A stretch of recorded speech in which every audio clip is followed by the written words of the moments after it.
Olá a todos, é uma grande alegria estar aqui hoje. Em nome da QGA, em parceria com o Hospitalar Hub, nós vamos trazer essa plenária hoje em celebração ao Dia Mundial de Segurança do Paciente, que acontecerá no dia 17 de setembro. Então, a cada ano, a OMS define, um tema para falarmos sobre segurança, e este ano a OMS nos traz aí uma reflexão muito bacana que nos faz refletir em relação à segurança do paciente desde o início da vida. E para esse dia, nada poderia ser mais relevante do que trabalharmos aqui, tanto olhando, para a neonatologia e para a pediatria, áreas aí onde cada detalhe faz a diferença, cada detalhe agrega. Então, o foco sempre trazendo um olhar para o cuidado centrado, para que a gente tenha aí realmente a diferença tanto para aquela criança, para aquele IRN, mas também para toda a família que sempre está envolvida, né? Então, muitas vezes, quando a gente pensa, em cuidado neonatal e pediátrico, a gente pensa que acaba sendo muito mais simples do que um cuidado do adulto.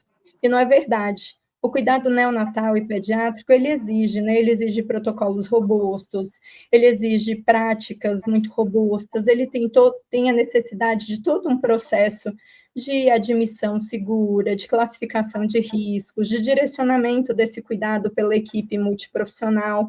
Além de olhar o cuidado de forma isolada, nós também buscamos aí um envolvimento que vai até além do paciente. Quando a gente fala de neonatologia e pediatria, a gente traz também até a importância de envolver os pais, a família, nesse processo de cuidado. Então, aqui a gente traz esse olhar do cuidado para pacientes que são extremamente vulneráveis e que realmente demanda aí de nossos sistemas de saúde sejam realmente efetivos e que nossas barreiras de segurança sejam de fato aplicadas. Então, nessa plenária hoje, que a gente tem o título, de segurança desde o início, considerando as boas práticas em segurança neonatal e pediátrica. Então, é uma grande honra estar aqui. E para essa nossa conversa, eu tenho profissionais aqui que eu tenho uma profunda admiração e que vivem essa realidade no dia a dia e que nos ajuda a transformar toda a saúde, nos ajuda a trabalhar a cultura de segurança, bons resultados. Então, hoje está aqui conosco a doutora Maria Augusta, que é pediatra e diretora geral do Hospital da Criança e do Hospital Jabaquara, a doutora Ana Amélia Fialho, neonatologista e coordenadora da UTI neonatal da Maternidade Brasília, e a doutora Melissa Moraes, que também é pediatra e é diretora técnica da QGA. Então, eu agradeço aqui de antemão a participação de vocês, estou muito feliz por participar desse momento e quero pedir que vocês se apresentem, por favor. Doutora Maria Augusta. Boa tarde, é um prazer estar aqui. Meu nome é Maria Augusta, eu tenho 24 anos de formada, sou médica intensivista pediátrica, dediquei grande parte da minha carreira à parte assistencial e acadêmica, vim lá da Santa Casa de São Paulo, lá trilhei também, ingressei nesse desafio da gestão hospitalar, saí de lá como gestora médica das terapias intensivas e diretora médica, e em 22 fui convidada, então, para ser diretora-geral do Hospital da Criança, que me orgulha muito, que foi um hospital que já existia anteriormente, né, e foi incorporado à Rede D'Or em 2012, mas que trilhou uma trajetória muito grande em qualidade e excelência, e agora com acreditação internacional, que nos honra muito, em busca de uma melhoria contínua, e em 24 também também abracei a unidade Jabaquara, então agora tenho 2 desafios grandes aí, não só a linha de cuidado pediátrico, como a linha de cuidado adulto e longevidade também. Muito obrigada, doutora Maria Augusta. Doutora Ana Amélia, por favor. Boa tarde, também estou honrada em participar desse debate, é sempre muito impactante, né, a gente pensar na segurança do paciente neonatal, pediátrico e adulto, e a gente tem que estar sempre lutando para que essa segurança seja diária e que tenha envolvimento de todos. Eu me formei em João Pessoa, na UFPB, Fiz minha formação de pediatria e de UTI pediátrica. Minha formação inicial é de UTI pediátrica em Brasília. Foi no Hospital Materno Infantil de Brasília e depois no Hospital de Base. Trabalhei, estou aposentada já tem 3 anos. Durante toda a minha carreira pública, eu trabalhei em UTI pediátrica, mas conjuntamente, desde 93, também na neonatologia. Fui coordenadora da neonatologia do Hospital Santa Luzia e desde 2014 eu estou na Maternidade Brasília. Na formação, no trabalho público, eu fui assistente, tive meu trabalho assistencial durante muitos anos, mas também participei da chefia da UTI pediátrica. Inclusive, no período de Covid, estava bem atuante, então isso também nos trouxe esse olhar em segurança naquele auge da pandemia, né? A gente pôde colocar em prática e ver quais os maiores gargalos do serviço público em relação à segurança. Muito obrigada, doutora Ana Amélia. Agora eu vou pedir para que a doutora Melissa Moraes também se apresente, por favor. Obrigada, Vivi. Um bom dia a todos, boa tarde, né, a todos. É muito bom estar aqui, né, para discutir um tema tão relevante como a segurança do paciente desde o início da vida. Então, como a Vivi apresentou, eu sou Melissa Moraes, eu sou pediatra, imunologista, e hoje eu ocupo a diretoria técnica da QGA. Já há muitos anos eu me distanciei da prática clínica para conseguir fazer esse link, né, essa interface aí entre assistência, a gestão e os processos de acreditação em saúde. Então, eu acredito fortemente que esse olhar integrado, né, pensando em práticas seguras, pensando em resultados sustentáveis, pensando aí em olhar para o cuidado realmente desde o início da vida, é o que tem aí de melhor a oferecer para o sistema de saúde. Eu espero que essa nossa conversa hoje ela possa contribuir, né, para inspirar ações, para inspirar transformações e para fortalecer ainda mais a cultura de segurança nas nossas organizações. Muito bom, muito obrigada, doutora Melissa.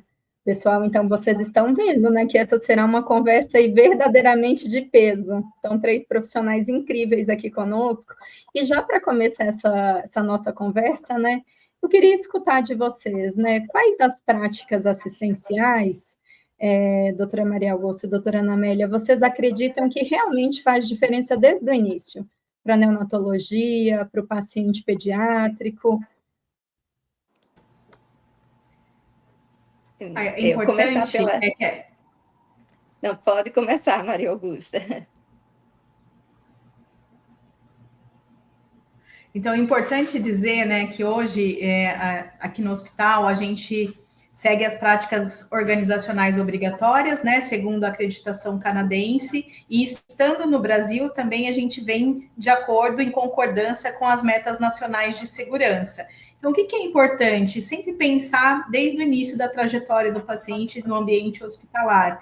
A questão da identificação correta, da comunicação efetiva entre os profissionais de saúde, sempre centralizando todo o plano de cuidado no paciente e sua família, o grande desafio da cadeia medicamentosa, né? Como é que a gente consegue oferecer para aquele paciente pediátrico a dose correta, então o desafio do cálculo das doses pediátricas, das apresentações que são perfilizadas, da padronização perfilizada para aquele paciente, o recipiente de armazenamento correto, como eu administro principalmente as medicações via orais, sempre é um desafio na faixa etária pediátrica, né? Como é que eu vou cuidar desse paciente cirúrgico, paciente pediátrico cirúrgico, onde eu tenho que sempre ter muita atenção em fazer o procedimento correto no paciente correto, a questão da lateralidade, a questão da concordância desta família ou deste paciente com o procedimento que é proposto para ele,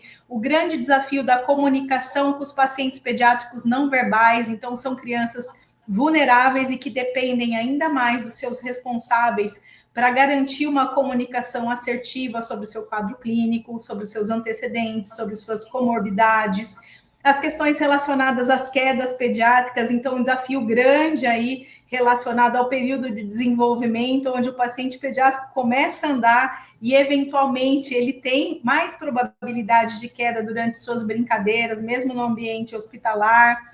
o envolvimento ativo, né, na prevenção de infecções relacionadas à assistência à saúde e nos protocolos mesmo relacionado a toda a parte que tange a comunicação efetiva dentro de um ambiente hospitalar, que sempre oferece riscos, né, desde a sua entrada até a saída do hospital e até a questão também do acompanhamento desse desfecho e do follow-up pós-alta.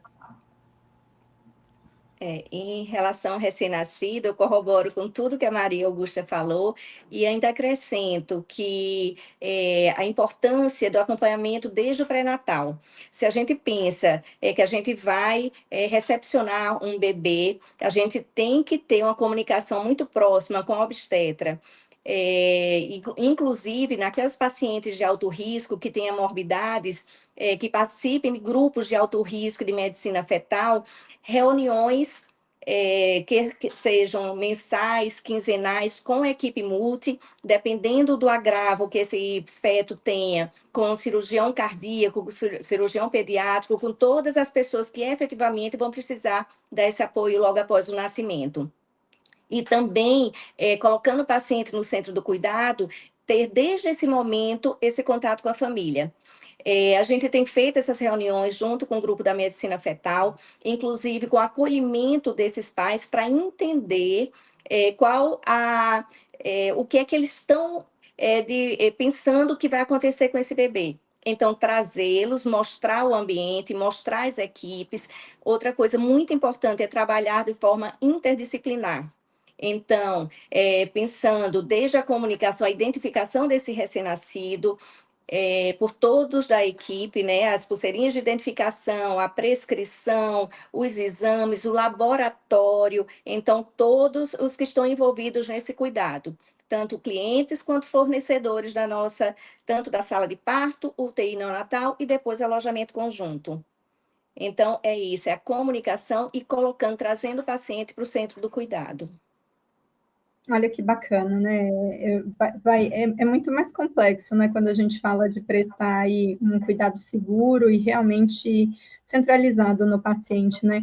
Olha quantas integrações e interfaces que são necessárias, né? Desde um olhar para fazer até uma relação, uma integração com o próprio ambulatório, né? Trabalhando esse RN desde o pré-natal, toda a interface com a equipe multidisciplinar entre diversas áreas, até como a doutora Maria Augusta citou, com a farmácia, que traz uma série de riscos aí para o paciente neonatal e pediátrico, né?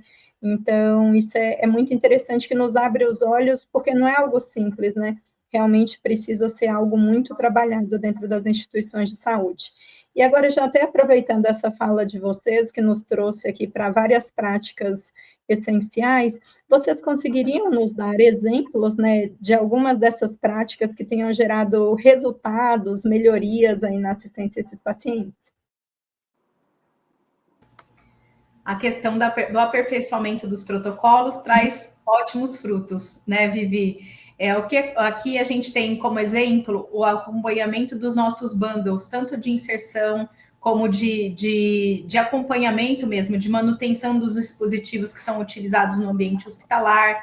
Então, como exemplo hoje de sucesso, 5 anos sem infecção urinária relacionada à sonda vesical de demora, 4 anos sem pneumonia associada à ventilação, 6 meses já sem infecção primária de corrente sanguínea. Então, a gente percebe que na trajetória do hospital a gente buscou muito a complexidade. Hoje já é um hospital credenciado para transplante de rim, de fígado, de medula, pacientes graves, né, que são submetidos à cirurgia cardíaca, neurocirurgia, e mesmo aumentando a taxa de utilização desses dispositivos, a gente observa que os nossos colaboradores são colaboradores engajados, que são submetidos, né, a treinamento contínuo, a educação permanente mesmo dentro da instituição, e que esse engajamento ele é compartilhado com as famílias. Então, desde o momento da internação, as famílias concordantes com a instalação desses dispositivos e sabendo os motivos para os quais eles serão utilizados, elas participam desse cuidado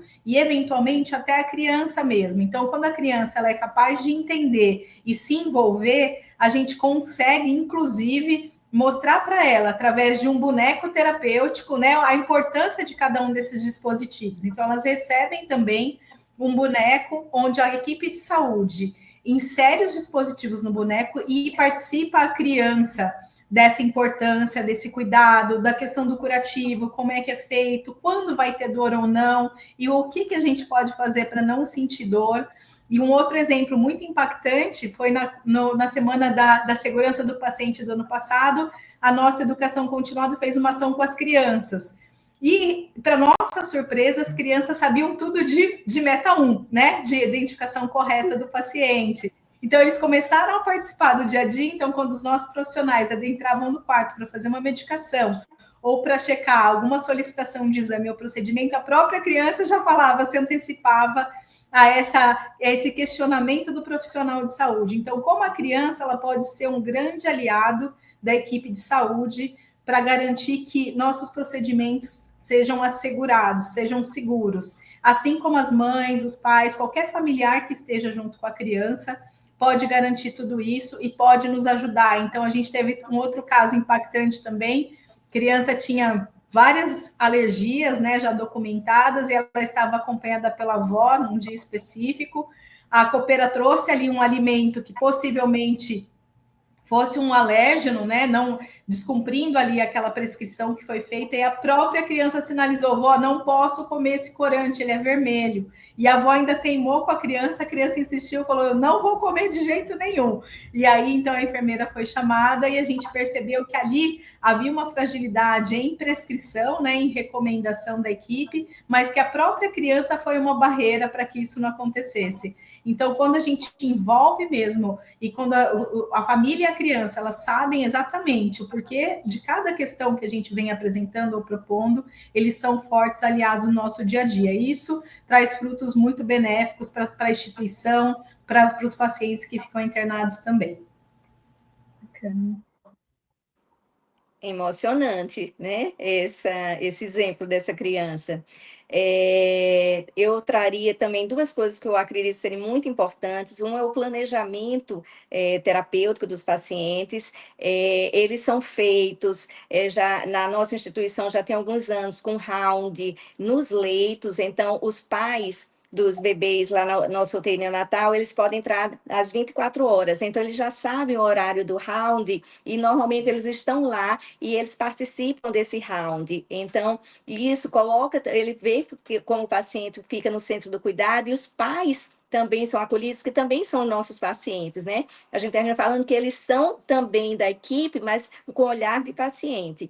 Então, esses planos terapêuticos, junto com o olhar dos familiares, eu acho que tem trazido muito ganho também para os nossos pequenos pacientes. A gente tem uma UTI neonatal que a gente tem uma complexidade grande por prematuros extremos, então a gente tem de 25, 26, 27 semanas. Nesse momento, a gente está com trigêmeos que nasceu de 25 mais 6, então é um desafio diário, né, para esses pais ter os 3 bebês tão prematuros.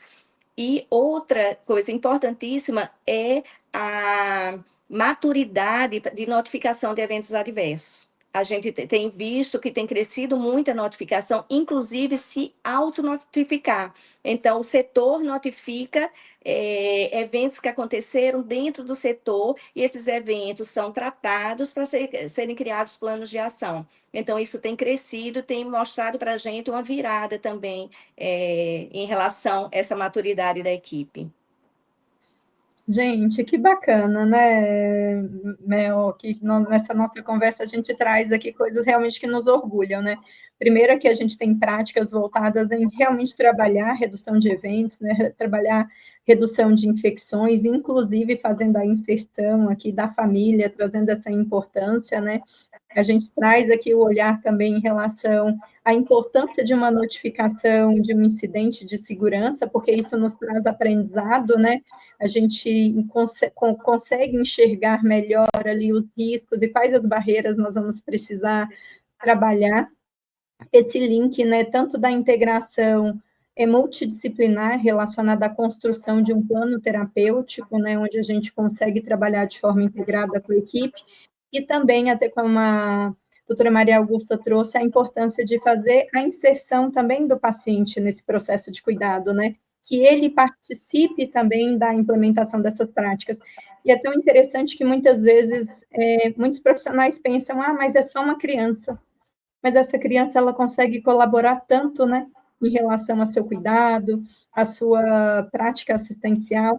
Vou até trazer um exemplo rápido aqui para vocês, que eu me recordei, eu estive recente na Santa Casa do Pará, numa casa que é uma imensidão, né, que trabalha um atendimento 100% público, e eu fui fazer a entrevista com uma criança de 7 anos, na nefrologia.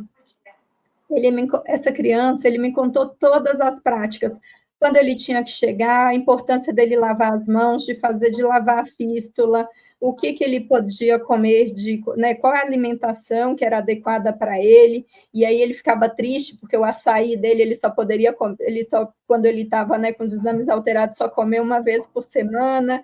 Ele trouxe todas as práticas, então eu acho que essa é a nossa proposta, né, fazer chegar ali até esse paciente, né, essa família, e participando da integração e desse cuidado. Muito legal. Fiquei, nossa, que umas falas aí incríveis.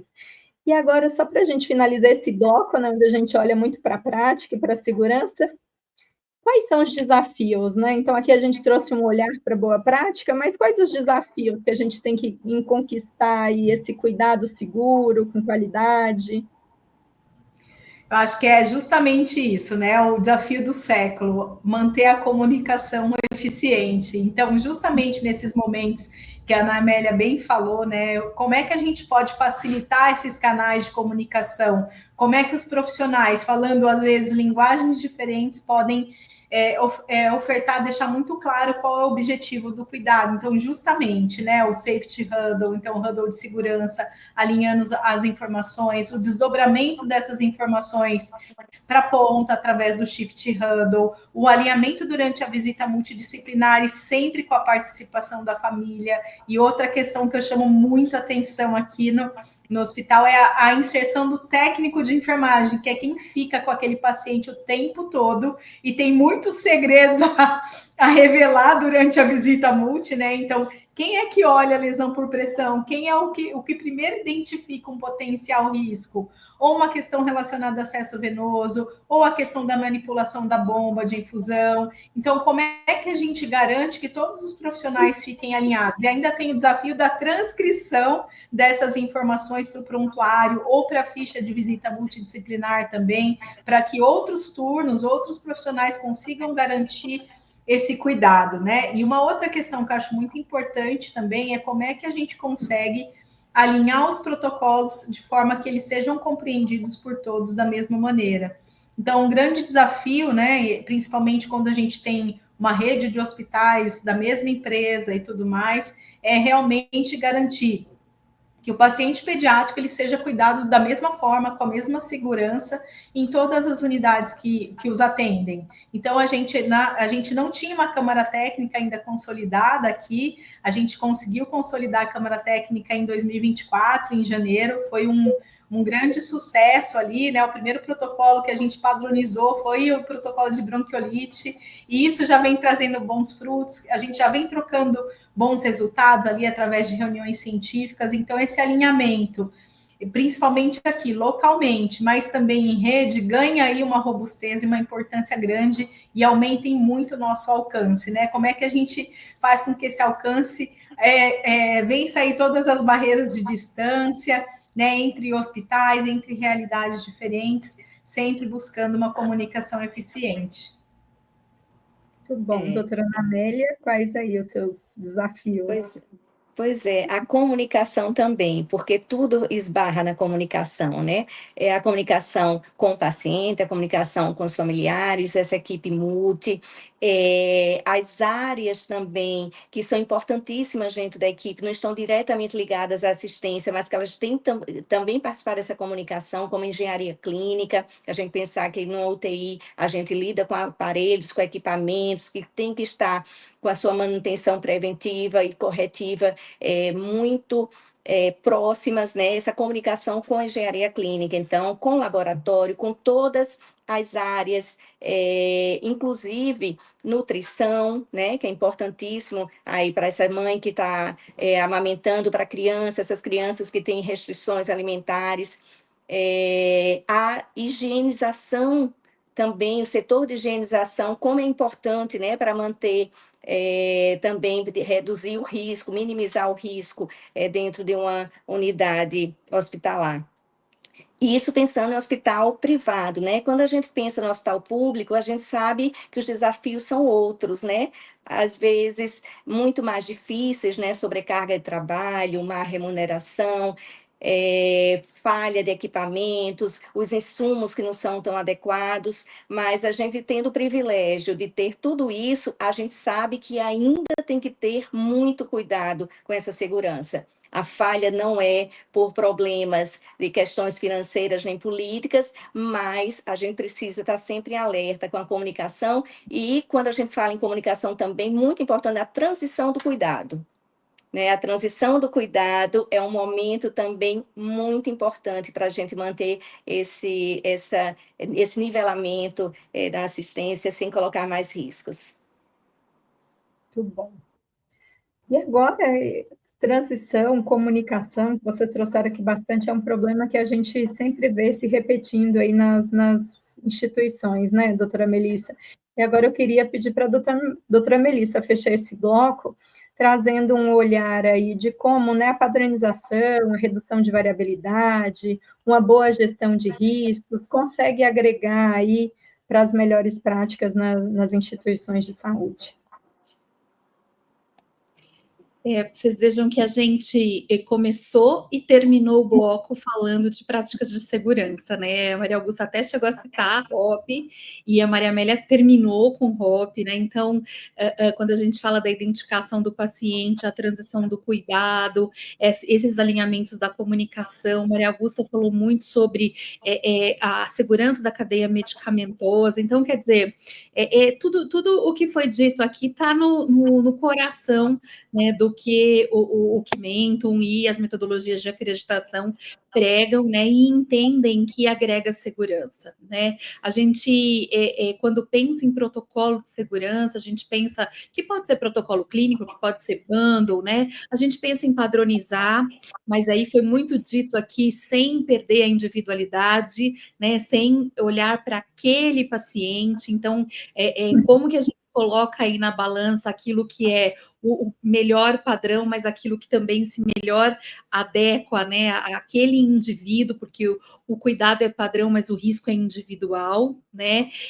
Olhar para os riscos, antecipar os riscos, foi muito falado sobre isso. Aqui, a cultura de segurança, de uma certa forma, né?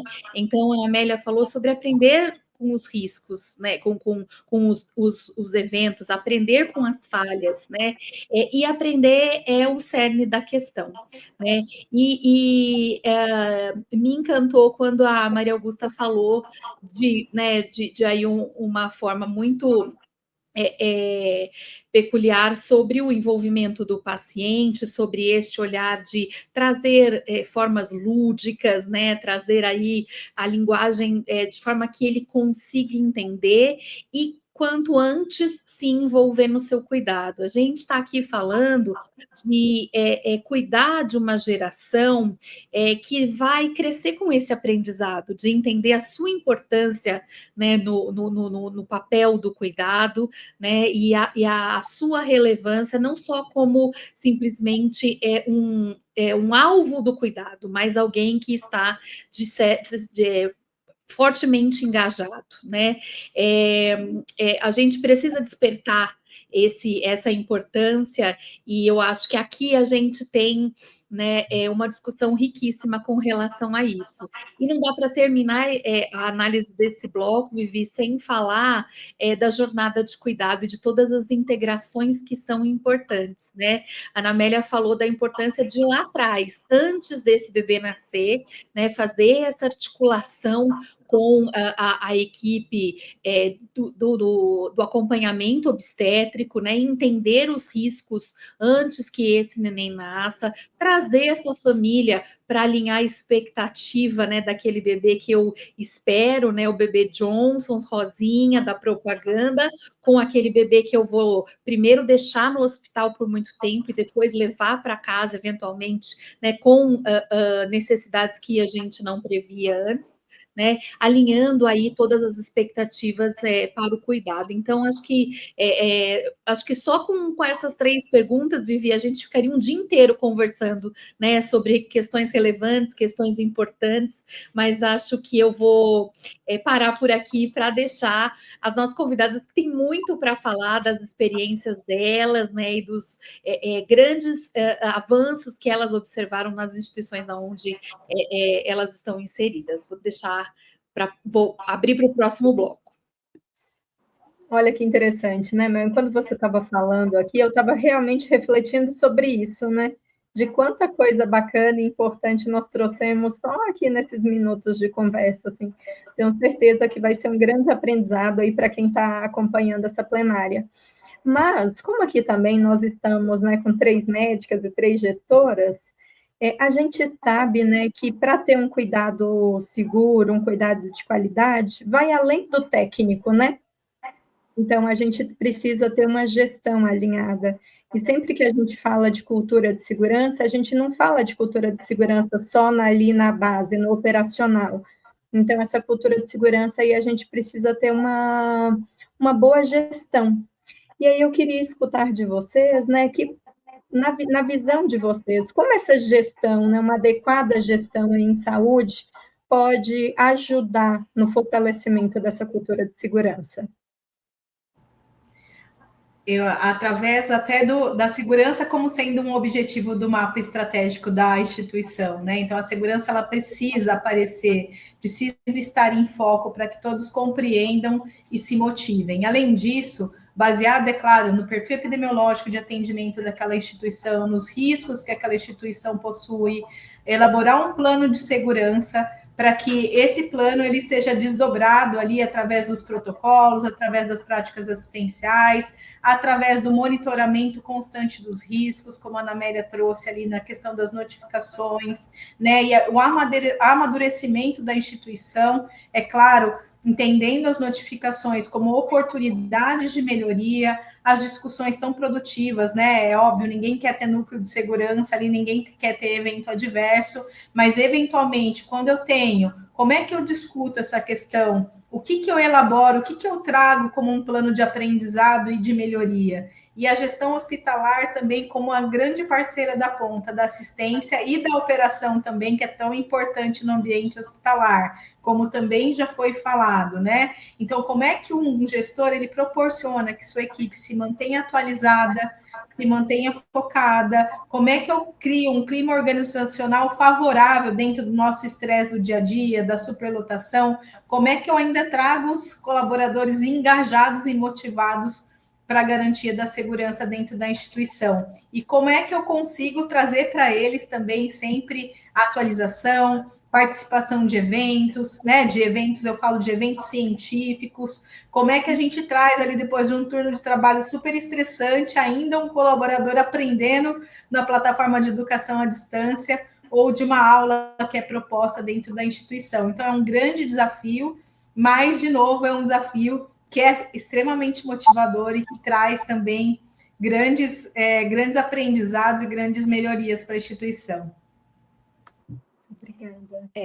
A gestão tem que estar totalmente envolvida, né, em todos os passos da segurança do paciente. Então, quando isso acontece, ela traz os outros servidores, os outros profissionais para esse envolvimento, e aí as coisas acontecem. Então, o envolvimento no núcleo de segurança do paciente, junto com a direção do hospital, junto com as pessoas que são importantes para a educação continuada em todas as profissões que estão envolvidas na assistência. A Maternidade Brasília, ela é só maternidade, né? Então, assim, também tem ginecologia. Então, é um hospital que o foco do atendimento é materno, infantil e mulher. Então, os treinamentos acontecem com a educação continuada, com o envolvimento de todos. Essas discussões dos eventos acontecem com o envolvimento de todos.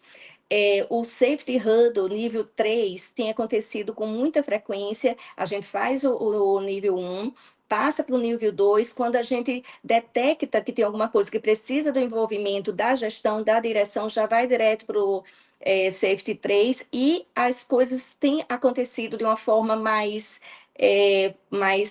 fácil, né? As resoluções, as soluções têm acontecido de forma mais fácil. Então, eu acredito que seja envolvimento e engajamento de todos. Muito bom. E eu vou pegar duas falas aqui de vocês para só fazer um comentário breve, né? Quando a gente conversa nas instituições sobre segurança, ainda tem o olhar que a alta liderança não é responsável, né? Que está distante. Então, como a doutora Maria Augusta trouxe, segurança do paciente, a gente olha desde a estratégia. A gente olha se aquilo faz parte, né, do que a instituição se propõe entregar ali dentro da sua visão, dos seus valores, da sua missão enquanto instituição de saúde, e para isso a gente precisa estar atrelado, sim, àquilo que a gente estabelece de estratégias. E uma dessas estratégias, que foi algo que a doutora Ana Amélia citou de forma muito assertiva, o papel aí do núcleo de segurança do paciente, que esse núcleo ele realmente seja capaz de ser um propagador das boas práticas aí, das principais barreiras de segurança que uma instituição precisa trabalhar. Então, isso envolve muita gente. E até falando desse envolvimento, né, de muitos profissionais, hoje, como que vocês veem a importância, né, de uma integração multiprofissional nessa boa prática, nessa assistência, em um cuidado mais seguro, mais humanizado? Enfim, saímos daquela época em que o médico era o único ditador dos cuidados, ainda bem, né? E isso trouxe aí uma questão bastante produtiva, bastante impactante para os pacientes, né? Então, o envolvimento de cada profissional com a sua expertise, acrescentando aquele indivíduo, né? Que é um indivíduo, como a Melissa nos disse aí anteriormente, os cuidados são protocolados, mas cada indivíduo é um indivíduo, e cada indivíduo aceita o seu cuidado de uma maneira diferente, aceita ou não aceita, e tem o direito de fazê-lo, né? Um direito do paciente. Então, o grande benefício desse time multiprofissional agregado, participando das visitas, participando do plano terapêutico, trazendo para os pacientes os benefícios que cada área pode trazer, a equipe da nutrição fazendo as avaliações nutricionais, participando ali do dia a dia, quando o médico deixava aquele paciente em jejum muito tempo, e ele estava ali desnutrindo e não conseguia melhorar eventualmente a sua cicatrização, uma ferida que eventualmente tenha tido. Então, hoje em dia, todos esses profissionais, eles agregam demais no dia a dia, né?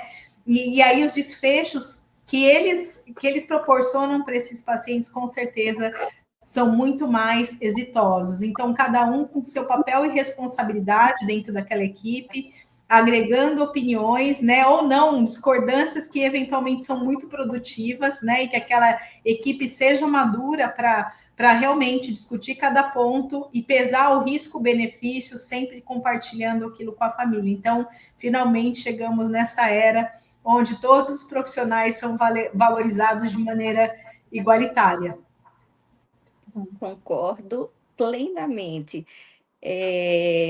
Eu digo que eu tenho o maior orgulho de trabalhar numa instituição em que a equipe multiprofissional é tão próxima.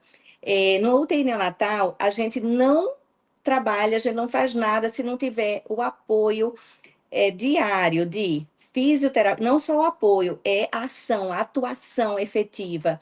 Fisioterapia, fonoaudiologia, terapia ocupacional. Quanto mais prematuro, mais a gente vê a importância da terapia ocupacional para o desfecho desse bebê na melhor forma. A nutrição clínica, a farmácia clínica, a gente tem uma farmacêutica clínica que fica dentro da UTI neonatal e ela participa dos rounds, ela tem ação efetiva nas prescrições. Psicóloga, a gente tem uma psicóloga que acompanha os pais e a gente tem a visita dos irmãos. Se a gente pensar que é uma família que está ali, não é só pai e mãe, então essa psicóloga faz o acolhimento dos irmãos e os irmãos entram na UTI também de uma forma lúdica, é mostrado, é falado como é que esse irmãozinho está. Então, é um orgulho muito grande saber que a gente participa de um trabalho com tantas mãos, né? É uma corrente enorme e todos são elos fortes, não existe o elo mais forte, são elos fortes igualmente. A gente também tem, como eu não falei, o banco de leite. O banco de leite, a participação dele também no UTI neonatal é imensurável. E a gente tem também esse entrosamento muito grande com o banco de leite do hospital. Muito bom. Olha que engraçado, né? Há um tempo atrás, quando a gente falava, né, em farmácia clínica, nutrição clínica, a terapia ocupacional dentro das UTIs, até os profissionais já vinham com uma forma assim de realmente de repelir aquela frente, aquele profissional. E hoje, quando a gente entra nas UTIs, né, a gente fica pensando, né, como nós trabalhamos por tanto tempo, né, sem o conhecimento desses profissionais que agregam muito aí para o cuidado, né? Então, hoje realmente é um elo em que o cuidado centrado, ele não consegue, né, ficar mais só com o médico, com o enfermeiro, né? Então, hoje a gente realmente precisa do elo aí de todos esses profissionais que trazem um cuidado muito mais seguro, com mais benefícios para o paciente, né, e para toda a equipe. É muito bom. E agora, só para a gente finalizar mais um bloco, e depois eu tenho certeza que a doutora Melissa vai querer falar muito sobre esse bloco, né? Hoje, como que vocês, né, enxergam aí a importância da acreditação nessas práticas, né? Tanto para a gestão, quanto para a segurança do paciente, para melhor assistência? A acreditação, ela garante aí uma linha contínua, né? A linha contínua da melhoria, do aperfeiçoamento, da educação permanente, do alinhamento de protocolos, né? Do monitoramento dos nossos riscos assistenciais. Então, quem eu estou cuidando, como eu estou cuidando, através de quais protocolos que sejam pertinentes para aquele paciente, qual o investimento que aquele paciente vai ter. E, além de tudo isso, a gestão de redução de desperdícios, a sustentabilidade da instituição, a visibilidade de uma instituição que, pela seriedade de uma acreditação, carrega um selo, que não é apenas um selo, é uma grande responsabilidade em manter tudo que nós nos propusemos no momento em que nos empenhamos nesse desafio de ser acreditados, né? Então, eu brinco que a acreditação ela tem sempre um caráter provocativo. Como eu posso melhorar ainda mais? Como é que eu posso aperfeiçoar meu cuidado ainda mais? Como é que eu posso realmente deixar essa família segura, esse paciente seguro? E como é que eu posso acompanhar esse paciente depois da sua jornada hospitalar? Então, essa é uma grande preocupação que a gente tem também aqui. Como é que eu acompanho um paciente que foi inserido eventualmente num protocolo de sepse, num protocolo de bronquiolite, e como é que eu posso garantir para ele o mesmo cuidado quando ele estiver na casa dele, depois ambulatorialmente, né? Ou eventualmente um paciente que tenha saído do hospital com uma sequela pertinente àquela hospitalização, como é que isso vai ser cuidado? Como é que ele vai se recuperar depois disso? Então, sem acreditação, eu acho que as instituições ficariam extremamente, às vezes, perdidas, né? Com a acreditação, a gente tem sempre um norte, realmente é uma linha contínua de melhoria. Então, esse é o grande benefício das acreditações. A palavra que eu ia usar é exatamente isso, dar o norte, norteador. É isso, são norteadores dos processos que acontecem no hospital. E tem um olhar que nos mostra, às vezes, detalhes que a gente está ali no dia a dia e não consegue perceber. Então, é uma luz para nos mostrar aquilo que a gente não está vendo, é um norteador para mostrar o que é que a gente está precisando como malabarista, onde é que a gente está precisando dar mais atenção àquele prato. Então, acho que é essencial para essa melhoria contínua, para a gente não cair na mesmice no dia a dia e não ter conseguir visualizar algo que, se a gente deixar, ele vai fazer com que todo aquele trabalho, aquele processo de segurança possa cair em desuso e, com isso, dificultar muito a nossa assistência e deixarmos de ter essa segurança, esse olhar de segurança tão focado. Muito bom, muito obrigada. Esse comentário eu vou deixar totalmente para a doutora Melissa nos trazer aqui essa visão da acreditação, né, em relação aos padrões, a importância, né, desse processo dentro das instituições para resultados mais sustentáveis. Bom, eu vou só consensar aqui, Vivi, porque já foi falado, né? Elas já trouxeram as reflexões e elas já falaram. A gente pensa em acreditação aqui na QGA e fundamentalmente com o Quimentum, com essa interação muito objetiva entre a assistência e a gestão. Né? Então, Maria Augusta falou sobre a importância da governança, a importância da equipe de gestão. A gente tem uma prática obrigatória que fala sobre a responsabilização pela qualidade, né?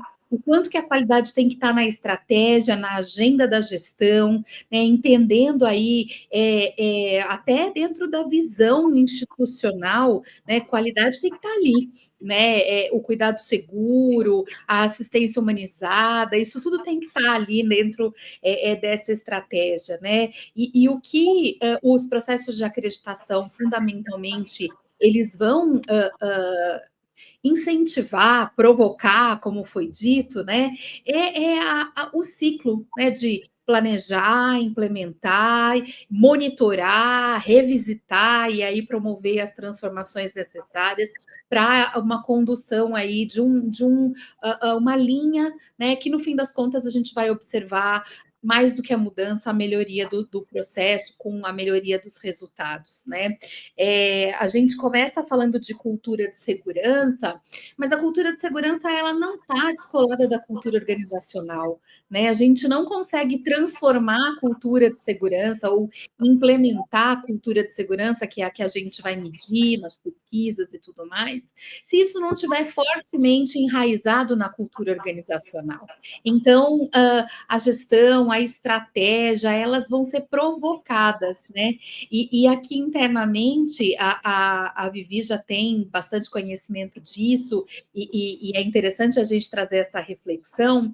A gente tem dados já coletados com um volume razoável de informação das instituições que são acreditadas pelo Quimentum, onde a gente aplica uma matriz de maturidade organizacional, olhando para os pilares de governança e de gestão, no momento do diagnóstico, ao final do primeiro ciclo de acreditação e depois em ciclos subsequentes, e a gente consegue trazer esses resultados de uma forma objetiva, o quanto a gestão se aprimora, o quanto os processos, né, são transformados, o quanto a segurança melhora, né, mas melhora como fruto aí realmente de uma cadeia, né, de acontecimentos que parte dessa, de fato, responsabilização e entender que qualidade e segurança são importantes e que essa instituição passa a trabalhar com esse objetivo estratégico. Então, a acreditação ela vem com esse fator provocador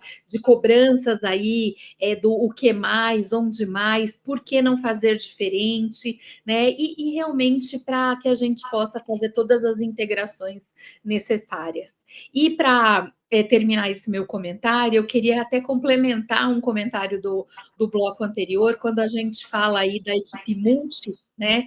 E já foi falado aqui da importância do técnico de enfermagem, né? Não só do médico, não só dos profissionais de nível superior, que esses já são indiscutíveis, né? O médico, o físio, fono, TO, nutricionista, farmacêutico, né? O engenheiro hospitalar, como foi dito, né? Mas os profissionais realmente da ponta, né? Não só o técnico, mas o profissional da higiene, a copeira, né? Eles passam muito tempo dentro do quarto, eles escutam coisas que eventualmente a família não consegue traduzir e trazer para a equipe mais sênior, por assim dizer, né? Então, quantas informações ricas a gente extrai quando a gente de fato discute o cuidado com todos os envolvidos, né? Desde o profissional mais altamente qualificado até passando por todos os membros da equipe até chegar realmente no paciente, na família, trazendo os irmãos, como a Ana Amélia falou,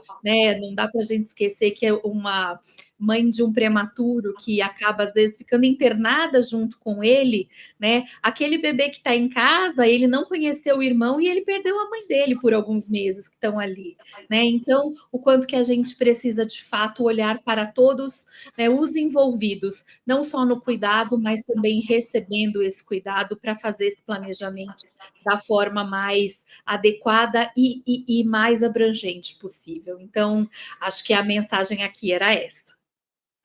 Muito bom. Grandes reflexões aí sobre a importância da acreditação hospitalar no cuidado seguro. E aí, como a gente pode trabalhar essa comunicação e essa integração, né, de todo o time. E agora, para a gente trazer, né, antes da mensagem final, agora vem um desafio para vocês, né? Eu queria que vocês nos trouxessem como, né, a partir dessas melhores práticas, né, trabalhando todas essas práticas que vocês citaram, como que a gente consegue transformar isso em resultado? Resultado sustentável, resultado palpável, e aí também se vocês pudessem citar alguns indicadores que são essenciais aí no nosso monitoramento dentro das instituições. Cuidado da criança é sempre desafiador, né? Mesmo nos indicadores, né? Nos indicadores, nos controles. Então, é o grande desafio da perfilização, né? O que eu tenho para essa faixa etária, né? Para esse tipo de paciente?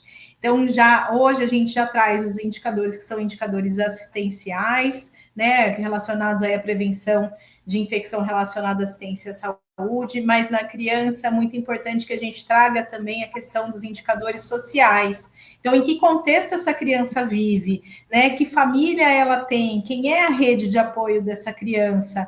Né? Como é que eu trabalho a questão da violência contra a criança no ambiente hospitalar? Então, qual é a responsabilidade da equipe que cuida dessa criança, né? Que é considerada como um vulnerável também, com qual responsabilidade e maturidade que esses problemas são tratados? Como é que a gente pode realmente elencar um cuidado que seja viável para aquela família depois da deshospitalização, né? Então, além dessa questão da perfilização dos protocolos assistenciais, das práticas que são utilizadas, como é que eu torno tudo isso sustentável, né? Através das questões que a gente já trouxe aqui, né? Através, sempre olhando para o tripé da qualidade técnica, de como aquela família, aquela criança percebe sua jornada hospitalar, o que eu trago de experiência para ela durante esse cuidado e através também da gestão de custos e da sustentabilidade da instituição, aquela instituição que realmente tem um compromisso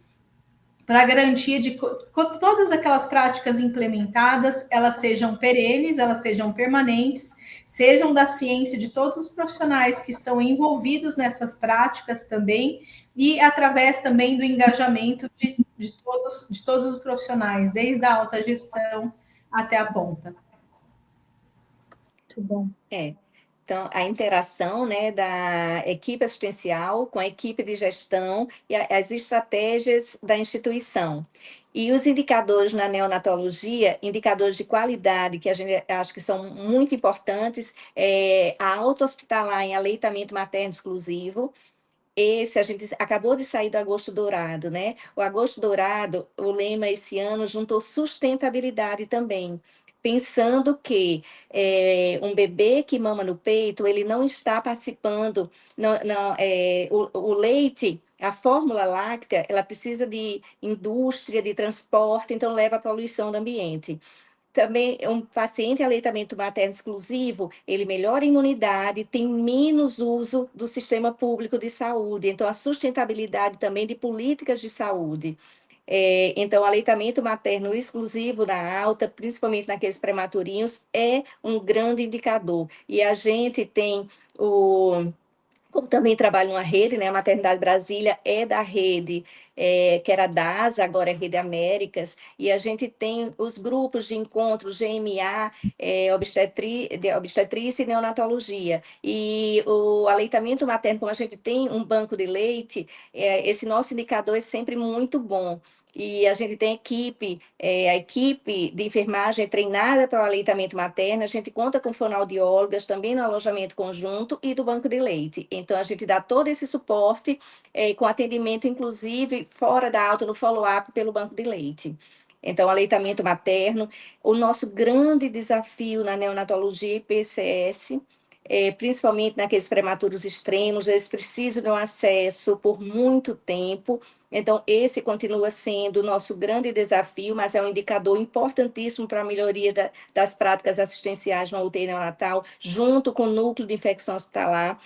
Mensalmente a gente fecha, se tiver algum caso em conjunto, então a equipe do NIRAS com a equipe da neonatologia, a gente discute os casos para ver se estão dentro se realmente são de PCS, enterocolite. E na prematuridade, a gente acompanha com indicadores a retinopatia, a displasia broncopulmonar e a hemorragia periventricular.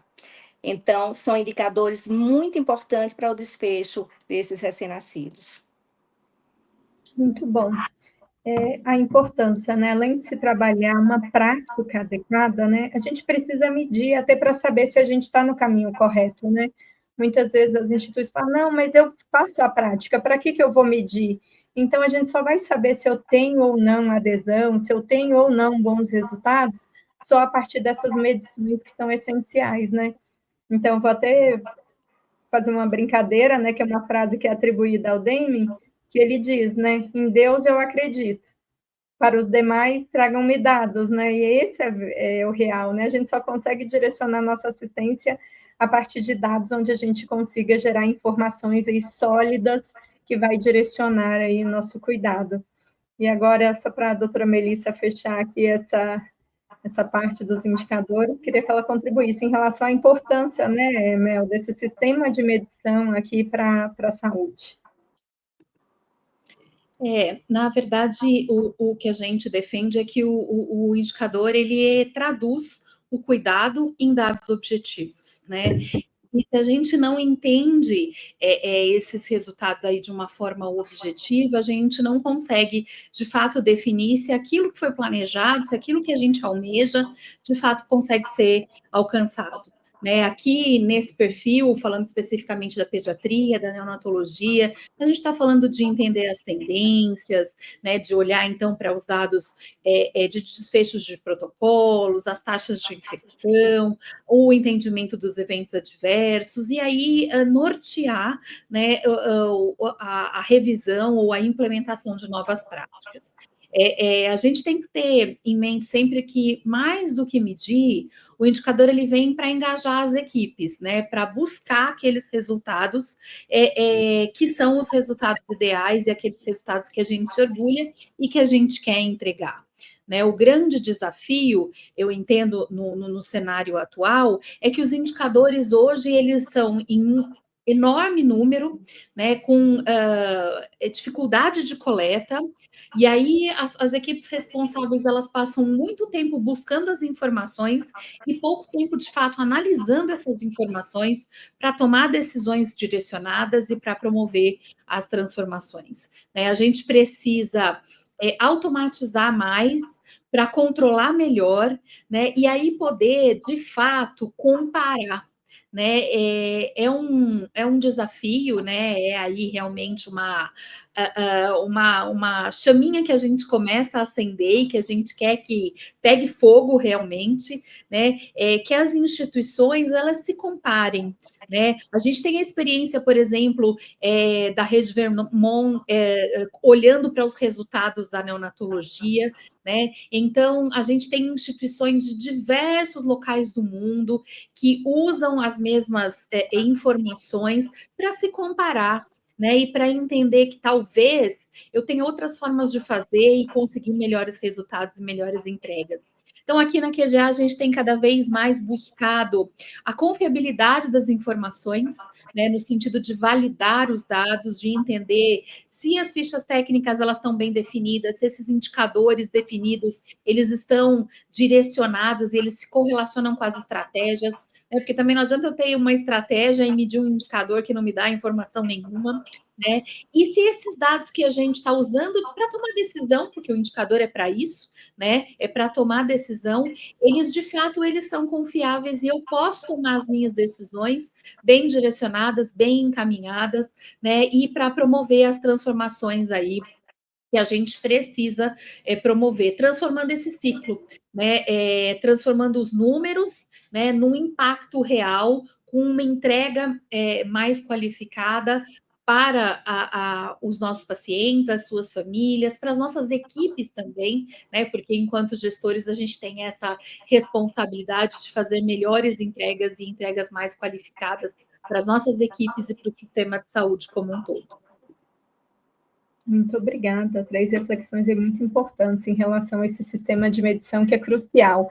Então, só fazendo um fechamento aqui antes da mensagem final, né? Então, o que nós discutimos nesse nosso encontro? Falamos da importância de boas práticas e até com exemplos aí claros, né? Tanto que a doutora Maria Augusta quanto a doutora Maria Amélia nos trouxeram hoje. Discutimos em relação à cultura de segurança ser trabalhada nos 3 níveis, né? Desde a operação, a média gestão e a alta liderança, e inclusive a importância da segurança do paciente ser vista também dentro de uma visão estratégica. Trouxemos também aqui o olhar em relação à importância do núcleo de segurança do paciente também como propagadora aí dessa segurança, a importância de envolver o paciente, de envolver a família, ainda mais sobre o nosso tema de hoje, onde a gente fala de neonatologia e pediatria, como é importante, né, ter essa boa interface com a família, com os pacientes, e muitas vezes a gente consegue até envolver o paciente, aquele paciente pediátrico, que compreende muito aí sobre o seu cuidado, do que a acreditação pode colaborar, né, e pode agregar tanto na gestão, na qualidade, na segurança do paciente. Então, eu vou pegar aqui uma fala que foi dita em relação à importância de toda a equipe. Então, desde de quão essencial é um técnico de enfermagem que está todo o tempo à beira-leito, realmente aplicando todas as práticas de segurança, um colaborador da higiene, da Copa, um técnico de farmácia, um recepcionista. Então, trazendo aqui a mensagem que a segurança é responsabilidade de todos, e uma boa segurança em uma instituição é um mérito de todos os profissionais. A gente finalizou aqui também trazendo a mensagem em relação à importância de medir do sistema de medição, até para que ele seja um direcionador, se nós estamos no caminho certo ou não. E agora, né, só para a gente finalizar aqui esse encontro que foi tão rico e que foi uma grande honra participar, e até trazendo aqui novamente a mensagem, né, então o Dia Mundial de Segurança, que vai ser comemorado no dia 17 de setembro, o tema oficial da OMS é cuidado seguro para cada recém-nascido e para cada criança, com o slogan, segurança do paciente desde o início.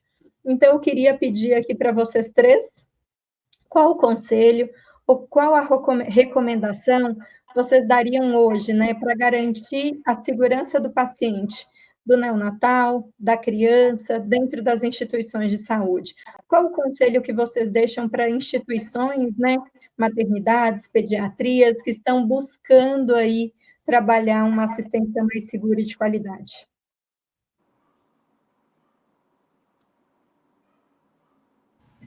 Apesar aí da gente de ter atualmente uma grande evolução tecnológica, só se fala em tecnologia, inovação, prontuário unificado, aplicativos que monitoram sintomas e que permitem que a gente trate o paciente em tempo real, interfira no seu desfecho, mas eu ainda acho que a comunicação e integração de equipes e o conselho consultivo, né, que é o que traz a metodologia canadense, o conselho consultivo, o envolvimento daquele paciente, o que o paciente e a família podem contribuir no aperfeiçoamento da comunicação e agregando cuidado, ainda é o que faz a diferença nas instituições. Então, vamos quebrar todas as barreiras de comunicação, nos unir, né? Então, a equipe multiprofissional alinhada, integrada, junto com o paciente e colocando o paciente no centro do cuidado. É isso que vai fazer a diferença na segurança do dia a dia das instituições. Isso, o trabalho em equipe define tudo, né? E colocando o paciente também fazendo parte desse centro junto com a equipe. As decisões serem tomadas com todos os participantes, todos estarem abertos a ouvir o outro, né? Essa comunicação também, comunicação efetiva, você falar, mas saber que aquela pessoa entendeu o que você falou. e que isso vai levar num desfecho positivo. E outra coisa que eu sempre falo, eu chego no plantão, eu digo, hoje é mais um dia de aprendizagem na minha vida, porque a gente aprende diariamente quando a gente está no ambiente hospitalar. Doutora Melissa. Bom, Vivi, então, você pediu um conselho, eu vou falar um conselho e vou falar um desejo. Tá? Então, o meu conselho é que a gente tenha sempre a intenção, né? Que a gente seja perseverante e que a gente busque, né? A melhor entrega, a entrega mais segura e a transformação da cultura, porque isso não acontece de um dia para o outro, né? Isso é uma construção e é uma construção diária. A gente tem que escolher todos os dias prestar o melhor cuidado, tomar as melhores decisões, né, interagir mais com as famílias, com os pacientes e com as nossas equipes. Então, é uma escolha e a gente tem que repetir essas escolhas diariamente para que a gente possa ter sucesso. Então, esse é o meu conselho. E o meu pedido, né, o meu desejo, eu sei que está longe do Natal, mas eu vou fazer um pedido assim mesmo, né, é que a gente consiga transformar essas grandes discussões que a gente consegue ter quando encontra, né, os nossos clientes, os nossos parceiros, né, transformar isso na prática, né, e contaminar de uma forma cada vez maior, né, de uma forma positiva, outras instituições, outras equipes, para que a gente possa realmente transformar o sistema de saúde, tornando esse cuidado centrado, tornando essa preocupação com a comunicação, tornando o envolvimento de todos, né, os interessados, uma prática diária, né, tornando isso aí um compromisso e tornando isso um resultado de fato alcançável e que perdure, né, o que é mais importante, porque não adianta a gente lutar muito, alcançar um bom resultado e depois isso acabar escorrendo aí, né, entre os dedos. Isso tem que perdurar, por isso que a gente tem que escolher realmente todos os dias. Muito bom. Bem, Vivi, agradecer, né, as nossas convidadas aqui, parabenizar pelo trabalho incrível que elas realizam nas suas instituições e pela força que elas têm de engajar as pessoas, tendo essa decisão todo dia de fazer melhor e fazer diferente. Muito bom. E agora, se vocês me permitirem, eu quero deixar 2 recomendações também aqui, frente falas tão bacanas, né? Uma aí para as instituições de saúde, e todos vocês sabem que eu adoro fazer avaliação tanto da pediatria quanto da neonatologia, é algo que eu amo, né? Esse é um fluxo de atendimento aí que eu tenho grande familiaridade. Então, o primeiro ponto, né? A gente precisa conhecer nossos pacientes para que a gente consiga direcionar um trabalho bacana, né? É importante conhecer esse paciente, direcionar esse cuidado, né? Ter como a doutora Maria Augusta citou, a doutora Ana Amélia citou, o paciente pediátrico, como que nós vamos trabalhar um protocolo de bronquiolite, de pneumonia, trabalhar com paciente asmático, na neonatologia, né? Como que a gente vai enxergar essa prematuridade, considerando o que pode, né? O desfecho que esse paciente pode ter, né? Enxergar como a gente pode minimizar, né, consequências aí dessa prematuridade, como retinopatias, broncodisplasias, entre outros, né? Então, é importante estudar esse perfil e alinhar nossas práticas e diretrizes a esse perfil. E aí, minha segunda recomendação que eu deixo também é nunca esperar um momento ideal e perfeito. Identifique sua instituição, alinhe boas práticas, um cuidado seguro dentro daquela sua realidade, com aquela equipe que você tem disponível, com aqueles recursos. Muitas vezes a gente fica em uma busca incansável da melhor equipe, na quantidade desejável, com os melhores equipamentos, com os melhores recursos. Então, meu conselho aí, se eu posso chamar assim, olhe o cenário e dentro do que eu tenho hoje, como que eu posso melhorar com o que eu tenho hoje? E isso é sempre possível. E é assim que a gente vai conseguir evoluir, transformar e fazer a diferença aí no cuidado de cada paciente, de cada família. Então, essa aí a minha recomendação. E eu finalizo aqui, como a doutora Melissa falou, eu agradeço demais a participação de vocês. Muito obrigada, doutora Ana Amélia. minha admiração é gigantesca. Muito obrigada, doutora Maria Augusta. Tenho uma admiração excepcional pelo trabalho de vocês. Já aprendi muito com vocês. Muito obrigada, doutora Melissa Moraes, que é pediatra e que nos ensina. E a Melissa, além de pediátrica, ela é médica da família, que a gente brinca, né? Que ela é a médica da QGA. Então, sempre aprendo muito. E foi uma honra participar aqui com 3 grandes autoridades aí na gestão e em proporcionar aí práticas seguras e de qualidades desde o início da vida. Parabéns pelo trabalho de vocês, muito obrigada, e vamos aí trabalhar por um cuidado aí cada vez mais seguro, desde o início da vida.